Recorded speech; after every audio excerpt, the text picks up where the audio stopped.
Le 7 octobre 2025, l'Agence spatiale européenne a diffusé les premières images officielles de 3I/Atlas, la comète interstellaire rasant Mars.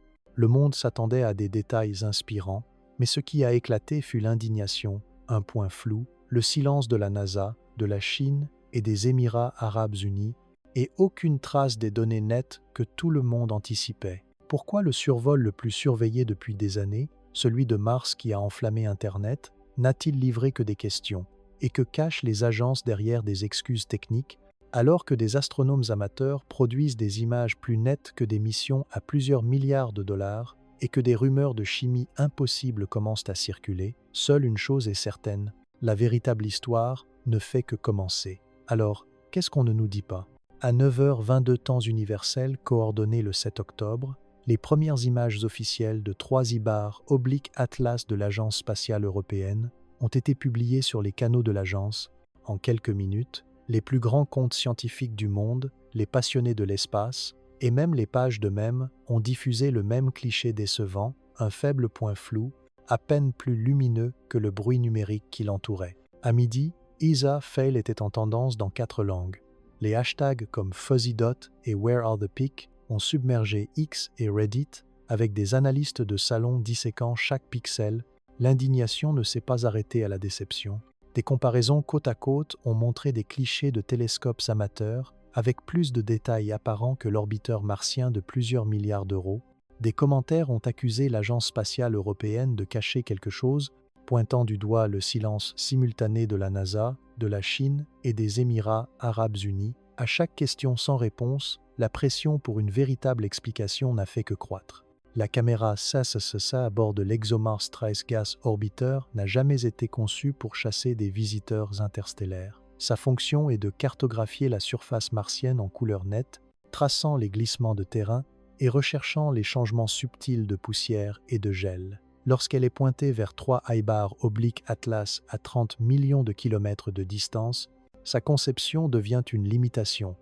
Chaque pixel sur Cassis couvre environ 340 km à cette distance, assez pour engloutir des volcans martiens entiers et encore moins le noyau d'une comète qui pourrait n'être large que de quelques dizaines de kilomètres. La résolution de la caméra, 11,36 microradians par pixel, pose une limite absolue. Quelle que soit la perfection de la mise au point ou la durée de l'exposition, tout ce qui est plus petit qu'un pixel devient un flou, une lumière étalée sur le capteur. Nick Thomas, l'enquêteur principal, a qualifié d'exploit le simple fait de la détecter. La comète était au moins 10 000 fois plus faible que les caractéristiques de surface que Cassis a été conçu pour imager. L'équipe a empilé les expositions, ajusté le suivi et extrait le moindre signal du bruit.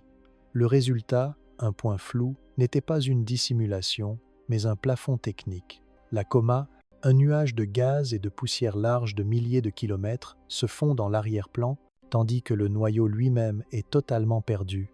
La physique est implacable. À ces distances, même le meilleur matériel sur Mars ne peut que confirmer la présence de la comète et non révéler ses secrets. Le public voulait un portrait, la caméra ne pouvait donner qu'une empreinte digitale. Le prochain espoir de détail devrait provenir d'un instrument différent ou d'une orbite entièrement autre.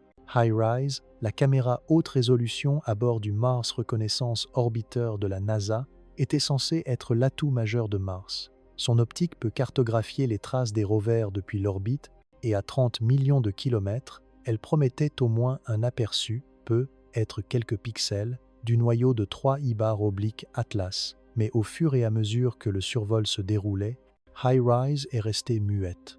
La fermeture du gouvernement américain, qui a commencé le 1er octobre, a gelé toute la chaîne. Pas de liaison montante de commandes, pas de journaux d'État, pas de diffusion publique des données. Les canaux officiels sont restés silencieux pendant des jours. Les astronomes amateurs et professionnels ont actualisé sans cesse l'archive HiRISE, attendant le moindre signe de la campagne, mais rien n'est apparu. Même les fichiers de planification, normalement publiés à l'avance, manquaient. Avec les flux de la NASA gelés, les spéculations se sont tournées vers les autres yeux de Mars. L'orbiteur chinois Tianwen-1 et la mission Hope des Émirats arabes unis avaient tous deux suivi l'approche de la comète. Pourtant, aucun n'a publié d'images, de déclarations, ni même un démenti. le silence s'est fait plus profond. Certains ont désigné la fermeture du gouvernement comme le coupable évident, mais d'autres ont mis en doute la raison pour laquelle 3 agences spatiales sur 2 continents se tairaient toutes. En l'absence de données, les rumeurs ont comblé le vide. Chaque heure sans réponse attirait plus d'attention sur ce qui manquait. Non seulement une image plus nette, mais le sentiment que les meilleures caméras du monde étaient muselées. L'absence de High-Rise est devenue l'histoire. Le joyau manquant a laissé Internet avide de preuves externes, et chaque question sans réponse a alimenté le soupçon que quelque chose était caché. Dans les heures qui ont suivi la viralité du point flou de l'Agence spatiale européenne, les guerres d'images ont commencé. Des astronomes amateurs, de l'Italie au Japon, ont publié leurs propres versions, certains avec des empilements profonds de douzaines de clichés, d'autres avec des filtres d'amélioration par intelligence artificielle promettant de révéler une structure cachée. Dès le 9 octobre, Internet s'est scindé en 2 camps. Un groupe prétendait voir un noyau net, être même un soupçon de queue ou de jet, arguant que les télescopes amateurs avaient surpassé un orbiteur à plusieurs milliards d'euros. L'autre avertissait que chaque nouveau détail était une illusion, un fantôme né d'un surtraitement et d'un vœu pieux. Maya Trine, une chasseuse de comètes bien connue de Melbourne, est devenue la voix officieuse du premier camp. Elle a publié une séquence d'images, chacune plus traitée que la précédente, avec des annotations pointant ce qu'elle appelait des traînées non aléatoires autour du noyau. Ces publications ont accumulé des dizaines de milliers de partages, alimentant une vague de spéculations sur ce que les professionnels manquaient ou cachaient. Mais les astronomes professionnels ont riposté, publiant des comparaisons côte à côte et exécutant des simulations. Ils ont montré comment l'empilement de clichés faibles peut amplifier le bruit de fond, transformant les rayons cosmiques et les pixels chauds en fausses structures. L'amélioration par intelligence artificielle, selon eux, ne faisait que rendre les artefacts plus nets et non la science meilleure. Le débat est rapidement devenu technique. Des termes comme sigma clipping, déconvolution et pareidolie sont devenus des tendances sur les forums alors que les utilisateurs tentaient de reconstituer la vérité à partir des données brutes. Certains ont souligné que même un empilement parfait à l'échelle de 340 km par pixel de Cassis ne pourrait jamais résoudre le noyau d'une comète d'une fraction de cette taille. Les images amateurs les plus nettes, lorsqu'elles étaient retracées, reposaient souvent sur un renforcement agressif qui introduisait plus de questions que de réponses. À chaque nouveau cliché traité, la ligne entre la découverte et l'illusion s'est estompée. La soif de détails d'Internet a dépassé ce que les données pouvaient honnêtement fournir et l'appel à une analyse rigoureuse et transparente est devenu plus fort. S'il y avait quelque chose à voir, il faudrait plus que des astuces logicielles pour le prouver. Des publications anonymes ont commencé à circuler avant même que les premiers clichés de l'Agence spatiale européenne aient fini de faire le buzz. À mesure que l'écosystème des rumeurs s'est développé, les demandes de données réelles ont augmenté. L'appétit d'Internet pour les réponses dépendait désormais de la prochaine série de faits mesurables, de la trajectoire mathématique, des signaux radio, de tout ce qui pouvait être testé. Jusque-là, la charge de la preuve incombait aux demandeurs et non aux sceptiques. Mallory Lefferland, chef d'équipe de relève du Perseverance, était confronté à un problème qui ne figurait pas sur la liste de contrôle de la mission. La caméra de navigation du rover n'a pas été conçue pour chasser des comètes, et encore moins une qui rase Mars à près de 90 km par seconde. Mais le 7 octobre, elle a autorisé une séquence spéciale. 10 minutes d'exposition continue du ciel, dans l'espoir de capter une trace de 3 Ibar oblique Atlas, alors qu'elle traversait le champ de vision de G0. Les clichés bruts ont montré une seule trace faible. Elle mesurait un peu plus d'un pixel de large, s'étirant en diagonale à travers l'image. À première vue, cela ressemblait à un pépin numérique ou à un rayon cosmique. Mais le minutage correspondait au passage prévu de la comète à quelques secondes près. La formule mathématique derrière le flou était simple, mais les implications ne l'étaient pas. À 90 km par seconde, 3 Ibar oblique Atlas couvriraient environ 54 000 km en 10 minutes, la même longueur que la traînée de la Navcam. Si l'exposition durait toute la séquence, la traînée correspondait au modèle de flou de mouvement. Un objet lointain se déplaçant rapidement, trop faible pour un seul cliché, mais visible comme un flou lorsqu'il est intégré dans le temps. Mais il y avait un hic. Si la caméra avait pris une seule exposition courte, la source aurait dû être beaucoup plus proche, être même en orbite autour de Mars pour produire une traînée de même longueur. Sans accès aux en-tête FITS originaux, le temps d'exposition et la cadence restaient verrouillés dans les journaux du rover. Chaque calcul dépendait de ce détail manquant. Était-ce la comète ou un objet plus proche clignotant dans le ciel?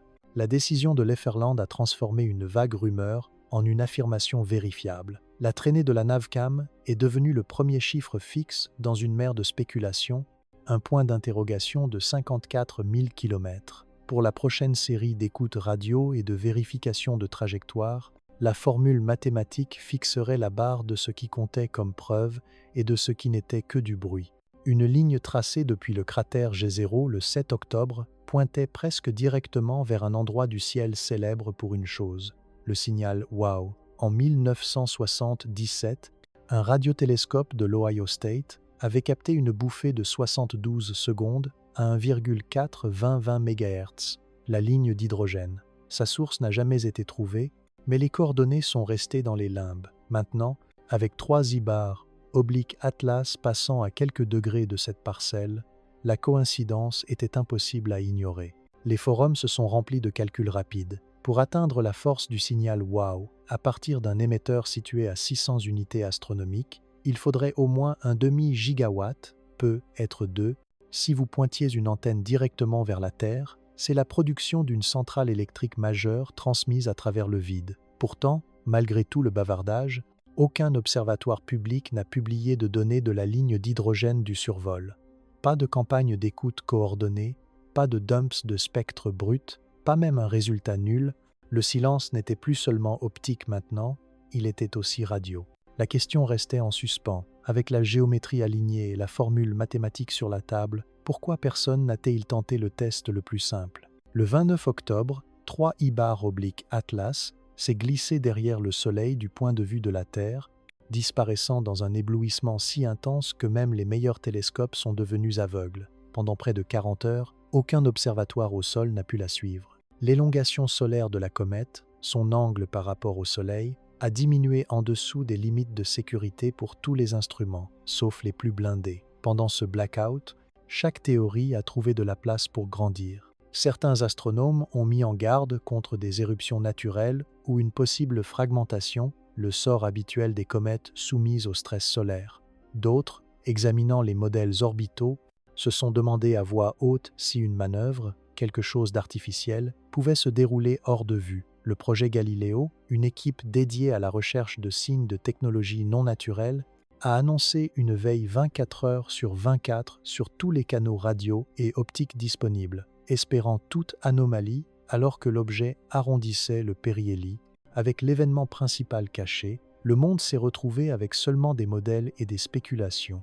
Lorsque 3 ibars Atlas réapparaîtraient, sa luminosité, sa trajectoire et tout nouveau fragment deviendraient le prochain test à la fois de l'imprévisibilité de la nature et des limites de la surveillance humaine. Début novembre apporte une liste de contrôle d'épreuves pour 3 ibars Atlas. Les astronomes se tournent vers les courbes de luminosité à la recherche de baisses ou de hausses soudaines qui pourraient signaler une fragmentation. Les modèles orbitaux fonctionnent avec de nouvelles données, vérifiant les minuscules déflexions, preuves de jet, de dégazage ou de quelque chose de plus étrange. Chaque mesure est un succès ou un échec. La lumière de la comète s'estompe T, L comme prévu, ou se divise T, L en fragments. Les prédictions de trajectoire sont vérifiées par rapport à la réalité, à la recherche de tout changement inexpliqué. Pendant ce temps, le vaisseau spatial JUICE attend sa fenêtre d'observation plus tard dans le mois. Ces instruments promettent une nouvelle perspective, mais les données brutes n'atteindront la Terre que bien après 2026. Jusque-là, chaque changement dans le chemin ou la luminosité de la comète devient un indice, et chaque retard dans la diffusion des données maintient le monde dans l'incertitude quant à ce qui a survécu au Soleil. Le ciel d'octobre n'appartenait pas seulement à 3 ibars Atlas. Quelques jours seulement avant le survol de la comète près de Mars, un objet proche de la Terre catalogué sous le nom de 2025TF a frôlé la Terre, se glissant à l'intérieur des orbites des satellites GPS sans avertissement. L'astéroïde, large de seulement quelques mètres, a échappé à toutes les études majeures jusqu'à ce qu'il soit presque au-dessus de nos têtes. un rappel que même à une époque de surveillance de tout le ciel, petit et rapide peut toujours signifier invisible. Pendant ce temps, 2 comètes ont établi leur propre trajectoire imprévisible. C/2025A6. L'aimant a commencé à s'éclaircir des semaines avant la date prévue, laissant présager une possible éruption. C/2025R2SW a attiré l'attention pour un rapprochement à seulement 0,26 unités astronomiques de la Terre, suscitant des espoirs d'une queue visible et des craintes de fragmentation soudaine.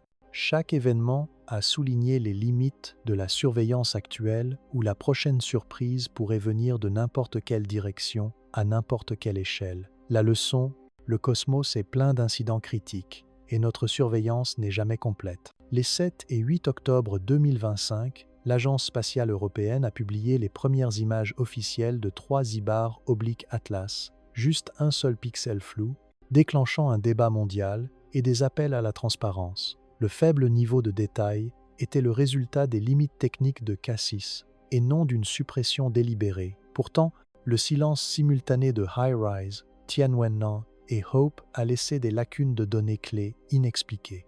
Malgré les images amateurs virales et les rumeurs persistantes d'émissions inhabituelles ou de manœuvres de précision, aucune preuve officielle n'a confirmé ces allégations.